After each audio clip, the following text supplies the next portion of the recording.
It almost seems not in my culture to sit down as I'm introducing who I am, because I stand on the shoulders of my ancestors. My name is Althea Wilson. I am the daughter of the late James and Roberta Wilson. My father's mother was Margaret Solomon and Clarence Wilson. Clarence was from Ladner, BC, or Penellicut Island in Musqueam. And my mother's father was Robert Hunt, and his father was from Alert Bay. And my mother's mother was from Qualicum, and she is a Rakelma. Her ancestral grandmother was Annie, and her ancestral grandfather was Qualicum Tom. And I would like to acknowledge today that I'm a student at the Northwest Indian College, and I would really have to give credit to some people. Cindy Cultee. I came to school as a young 20-year-old in the early 80s. My student number is 648. That means that I'm the 648th student at this college when it was founded. So it's been a long time since I've decided to come back. And the reason why I left was because I was really afraid of math. And the reason why I was really afraid of math is because I had a really bad experience in the district school system that I went to. And I was told that I was not smart enough to do math.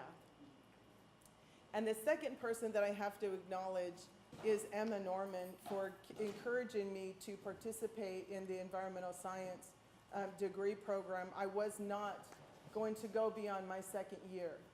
I was not going to go beyond my second year because I wasn't going to get to my second year. I had lost a job a few years ago. I was a wellness coach, and I lost the job due to budget cuts within the tribe.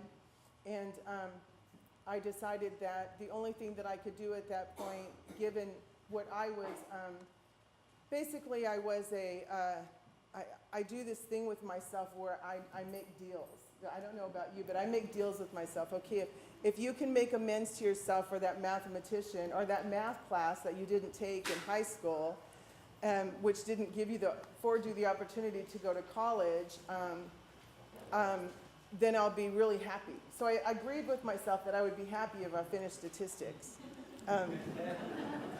So I came to college, and it took a little bit of finagling with finances and stuff, and I finished statistics. And then it was kind of crazy. Thank you. It was kind of amazing because I actually didn't even know that I was going to go on to a 2-year degree program. I'm older. I was almost going to give it my age, but I'm older. And my children are all grown, and I own a house, and I've had a few careers in my time. And my sister Heather and I, along with my sister Cynthia and Lori, my brother Dana, we took care of our parents as they passed. My mother first with cancer, and then my dad later. And I believe kind of from a broken heart because he missed his wife. But also due to his aging. And I wanted to say that finishing my 2-year program was a big feat, a big accomplishment for me. And as I talked to Dr. Norman, she suggested after we heard Tim Ballou Sr. speak about the Salish Sea speakers, he had spoke so eloquently about what I thought was just who I was, who I am. I'm an Indigenous person. I'm a Lummi tribal member. I've lived on the same road all my life. I lived next to my sister, my brother, my parents, my others. So we all lived in the same neighborhood our whole entire life. We're like a borough, I guess, if you were from New York. But I didn't realize until after I came to school that we've lived in the same place because of the impacts of government policies, which is really interesting to me. after I talked to Dr. Norman, she had suggested that I come back and get my environmental science degree, and I thought that was the craziest thing ever because obviously I didn't know how to do math and I didn't like science. I have to really attribute to me thinking that I'm really smart to John, my chemistry teacher, because I believe that if it wasn't him being able to teach me that I could learn, right? It wasn't that the knowledge that he had wasn't good or the understanding that I had wasn't good. He literally had to teach me that I could learn it because it was not so much that I couldn't learn or that he couldn't teach. It was the barriers in between the past and the history of those policies of the Indian Acts that caused me to believe that I couldn't learn. And next would be, and I don't want to cry, but Rita Asker Garrison, and I know I probably screwed that up, is one of the best Native science instructors here, but probably in the world. And I would argue to say, as Frank Brown says, because if it wasn't for Rita instructing me in Native science, I wouldn't understand what Native science was about.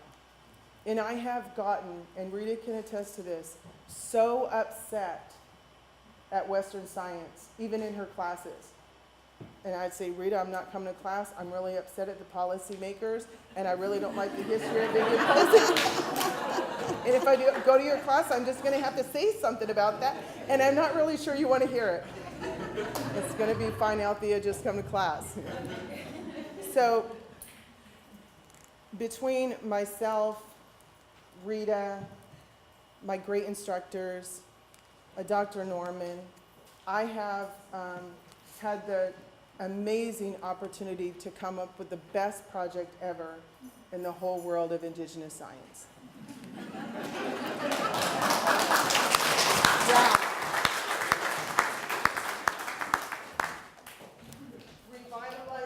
Revitalizing cultural knowledge and honoring our sacred waters. The documentation and oral history of life on the Nooksack River. So as myself and Dr. Norman are talking, having these conversations, as I understand Vine Deloria did a lot with his people, just having conversations, just being ourselves, we decided that we were going to talk about Emma's project. And the really awesome thing about Emma's project is she's doing this huge study on the Nooksack River. I mean, to me, it looked like bigger than life, phenomenal, huge. And I was like, gee, Dr. Norman, did you not know that there used to be people who lived down there? And she was like, what? And I mean, literally, we had this great conversation about it.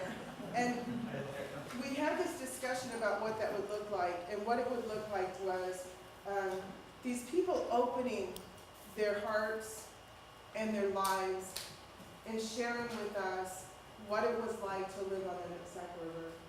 And this is an undocumented, untold story of people's lives who shared their communities, their families, food, from what I understand.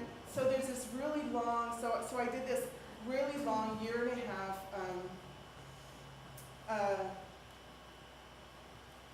interviews. I don't like calling them interviews because basically we all sat down and we just shared stories over coffee and food and just, and we're talking about Indigenous methodologies. And one of the things that I really believe strongly is if you want an Indian to do something, feed them.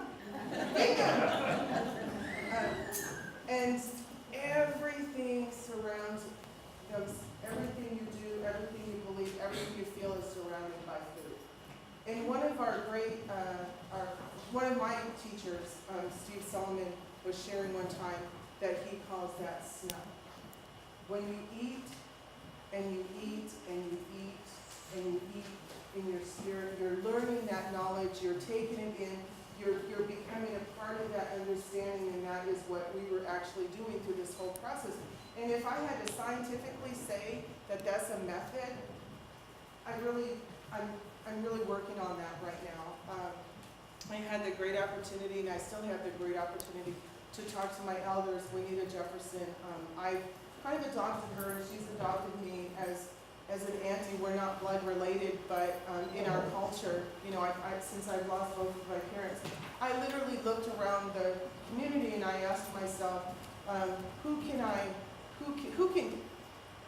didn't say that, who can care about me, no matter what, thick and thin, ugly, snot running down my nose, tears in my eyes, ugly. And Juanita took me on and said that she would be able to do that. And believe me, her hands are with just me. And the culture committee, you know, I've in my methodologies, I have been able to get approval from the cultural department to say that the work that I'm doing is not only recommended but also approved by them. I think which is one of the things that I've heard here today in this discussion about who gets to hear, who gets to understand, and how do we receive this knowledge. I feel very, very, I wouldn't say, I feel very concerned about sometimes how the knowledge is shared.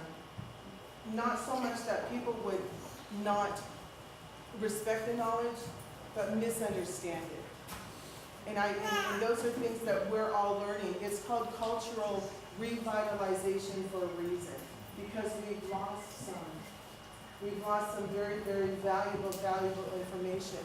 And the fear that I believe that I have as a student now of the Bachelor's of Science program, and a learner, a lifetime learner, is that we want to be able to carry this knowledge in the way that we understand it and we believe that sustains our Indigenous lifestyle, our worldview as Indian people.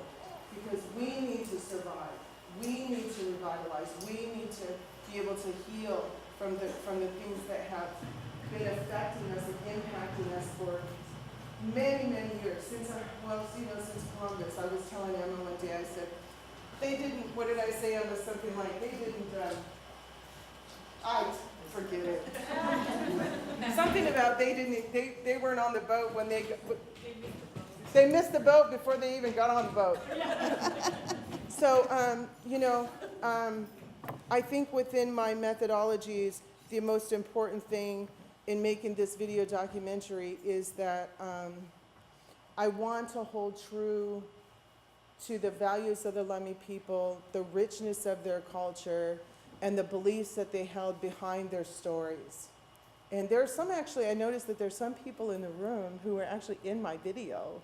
Kathy Ballou, thank you, Heather Jefferson, and Auntie Juanita has been my mentor and my guiding force and understanding.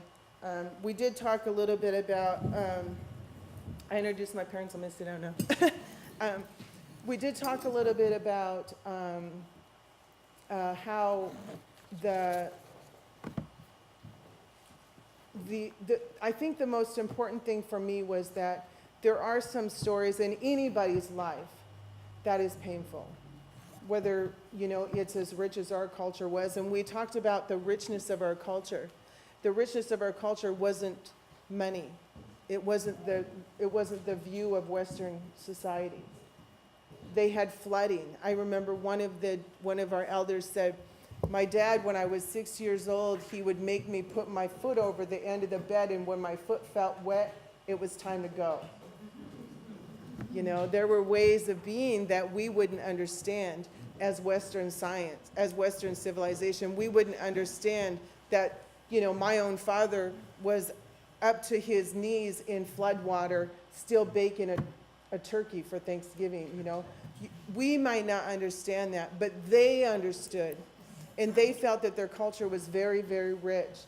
And not just materialistically, it was rich in resource, it was rich in community, it was rich in culture, it was rich in language.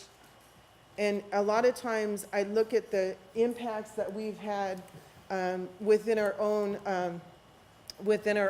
time frames, you know, with the Relocation Act, the Indian Removal Act. There's some pretty hard and heavy policies that really, really impacted Indigenous people, and not just in our community, but all communities and Indigenous peoples.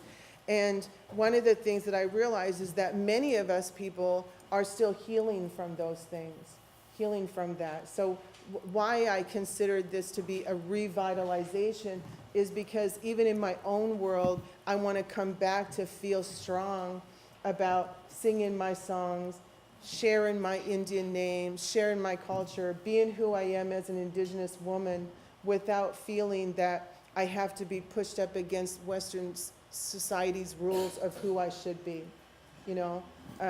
Walking around with no shoes on is an old potlatch, you know, thing from way back, and I learned that early on when my mother was alive. I went to a lot of potlatches with her in Canada because that's where she's from. So everybody in the potlatch would walk around with no shoes on when they would dance, when they would sing, and it's just a part of who I am now. So, you know, being barefoot's kind of funky to some people, but to me it's very normal, right? And I think last but not least, I just want to, I want to acknowledge the leader of this house, who is the president of this school. And the reason why I say that is because I feel very strongly that today, if I'm not acknowledging who I am as an Indigenous person, then I'm forgetting. And this house belongs to the leader, and I want to thank him for allowing us to be in it, and we feel very welcome. So, Haishka.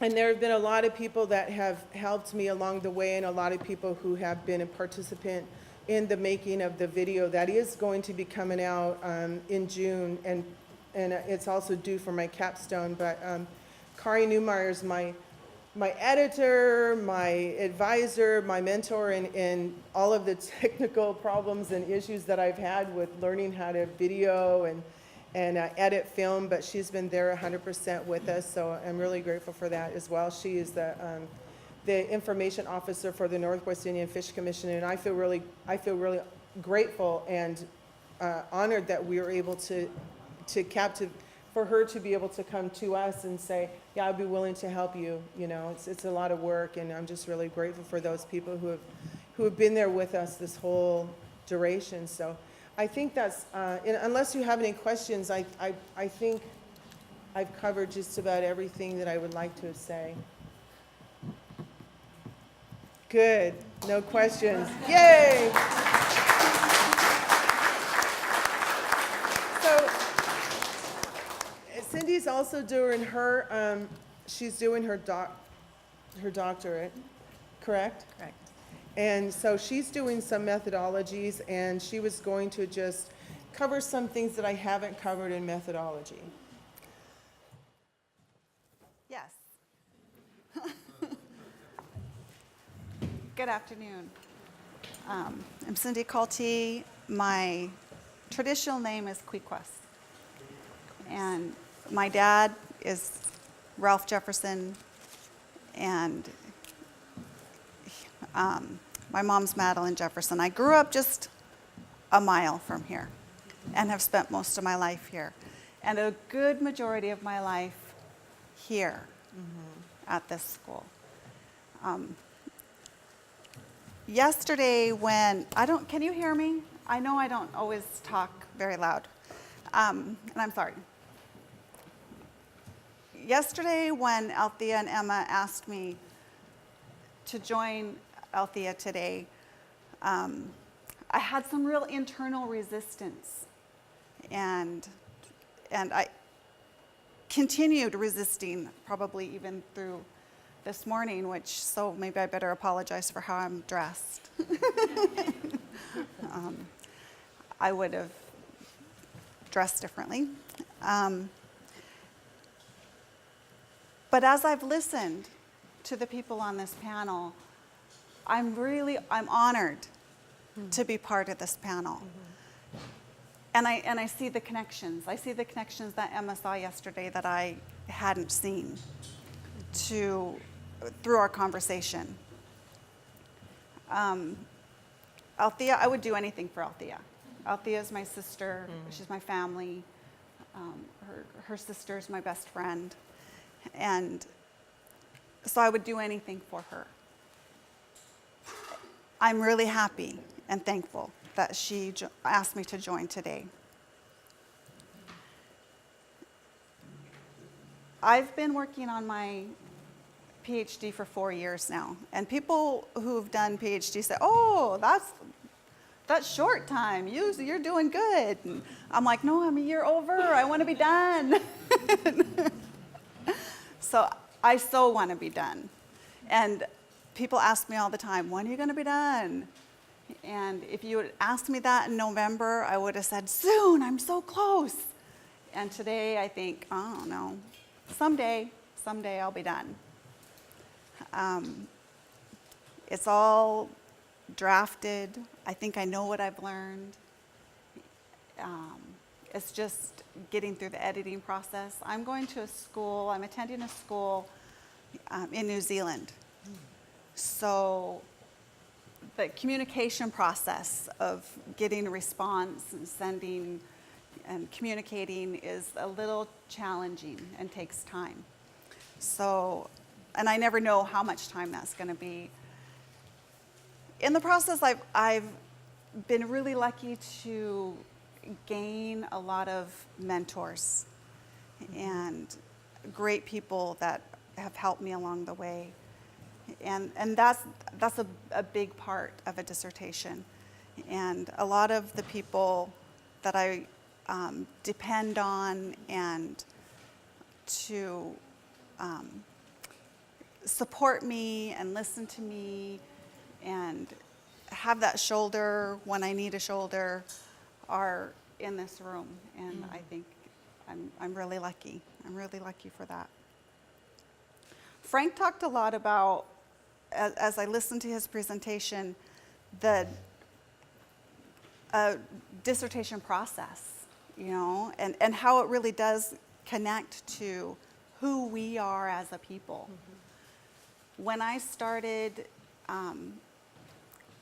this round of my studies, I just wanted to know, I wanted to be able to articulate a Lummi way of knowing. When I worked here, I did assessment, and we'd bring in people who'd say, "Do evaluation this way. Use a metaphor from your tribe because that connects it to your way of knowing." I almost took offense to that because that doesn't communicate that you know the way of knowing of our people. And I thought, I want to do research of our people so I can articulate our way of knowing if I'm going to do evaluation. I love evaluation. I love assessment. I love research. I've turned into that nerd person who says, covets people's books. I'm going to get that book. or I say, I'm going to have this permanent kink in my neck from thinking, right? Yeah. So I wanted to know. I wanted to be able to connect my work, if it's for Lummi, to Lummi, not just by a metaphor. And I thought that I could do that through stories of Schilingen. So I wanted to answer another question for myself through those stories, or to be able to describe or define Schilingen. Because a lot of what happens in this community is there's questions, internal questions about, well, do you really know what that word means? And so I wanted to be able to articulate for myself and describe what Schilingen meant. And as I started down that path of wondering and thinking, it soon came to, I don't know if I figured it out or if my advisors made me figure it out, but that I was defining a Lummi research methodology. Every way I wanted to gain knowledge was in respect for the Lummi way of doing. I wanted to respect our oral traditions, like Althea talked about. And for me, I took that probably further than other people take that. I used conversational methodologies, and like Althea said, I hate to call them interviews. I call them visits. And in Hawaii, they might call it talk story, right? And so we sat down and I just listened. I asked people to share with me their stories of Chelangen, and I listened. I didn't take notes. I didn't interview. I didn't video record. I didn't record or interview record.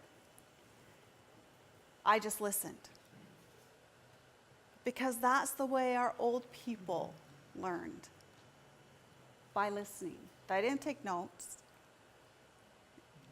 And when I left, I hurriedly made a few notes and then reflected. I spent sometimes up to 2 weeks reflecting on what was told to me and putting myself back in that place, and wrote reflections, because I assured all of my research participants I didn't want to tell their story. I'm not here to tell anybody else's story but my story. I could retell their stories because I remember them. Some of the same stories I think Althea heard. But I wasn't going to tell their stories. So I reflected and I typed out my reflections. I brought them back to my research participants. And some of them I had to read them back to because they can't see anymore well enough to read them. And got their approval. Made changes if I had to make changes, and brought them back to them again until they were right, until they said until my participants believed I heard them in the way that they wanted to be heard. And that my reflections represented that.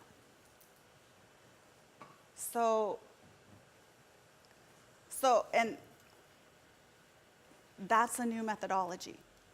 That's a methodology that's not written when you do a doctorate, you have to contribute to the academy, right? So through my learning process, learning what I wanted to learn in the way I wanted to learn it, I created a new methodology. And not sure what I'm going to call it yet, because that could change still in the editing. But right now we just call it the Chelangen Indigenous Research Methodology. That's awesome.